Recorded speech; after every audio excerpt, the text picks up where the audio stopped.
Et comme chaque semaine, notre médecin du sport court pour nous rejoindre en plateau pour répondre à toutes vos questions de et notamment suivi de près notre grand champion Teddy Riner ainsi que les équipes de France de judo pendant plus de 10 ans. Vous les connaissez tous très bien, ces judokas. Est-ce que c'est fragile, un judoka? Non, un judoka. On rappelle qu'il était blessé récemment. Comment est-ce qu'il va, notre champion? Alors, sans trahir le secret médical, il a été opéré d'un coude, il va très très bien, il est en train de se... Si vous voulez vraiment lui apprendre les belles choses de la vie, les valeurs, le fair play, ça c'est le rugby. Mais Importante et dont on se sert au quotidien. à quel âge vous conseillez de débuter? D'autres activités à avoir. Et puis, un enfant qui a commencé le judo, pas nécessairement le faible qui peut battre le fort, il faut utiliser la un petit peu plus large. Donc, tout physique permet de pratiquer le judo. Ça, je ne sais pas, un certain David Douillet, qui a une question pour vous, docteur. Très en forme au pluriel. Beaucoup plus sérieusement, où on a des mains qui agrippent, des pieds qui balayent, pourquoi pas? Bon, il n'y a rien de très officiel, quoi. Tous les judos, très très fort le kimono du partenaire. Et de serrer les dents. Du zapping, et ensuite vous avez plein de questions de la part grand champion, ce sera juste après le zapping. Alors bon.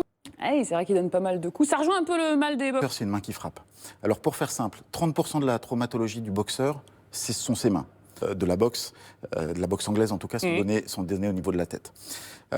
Pour faire au niveau des articulations, les articulations qu'on appelle les métacarpophalangiennes, qui sont celles-ci. On met beaucoup de bandages, ça sert à ça le bandage? L'essentiel, c'est la prévention, c'est le bandage, c'est les gants, il faut que ce soit des gants. Prendre du gras pour prendre du muscle. Alors j'avoue, j'ai ri au début, et puis en fait c'est très sérieux comme question. Alors la question est amusante, d'utiliser par les bodybuilders pour prendre du muscle.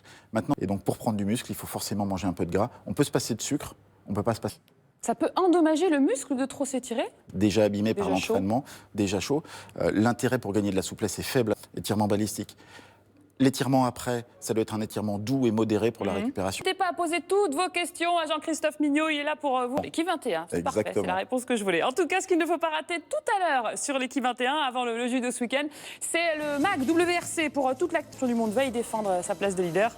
Et pour connaître toutes les infos, toutes les coulisses de cette compétition, rendez-vous à 14h15 pour WRC, le MAG. En attendant, nous on se retrouve à 13h30 pour les courses sur l'équipe 21. À tout à l'heure.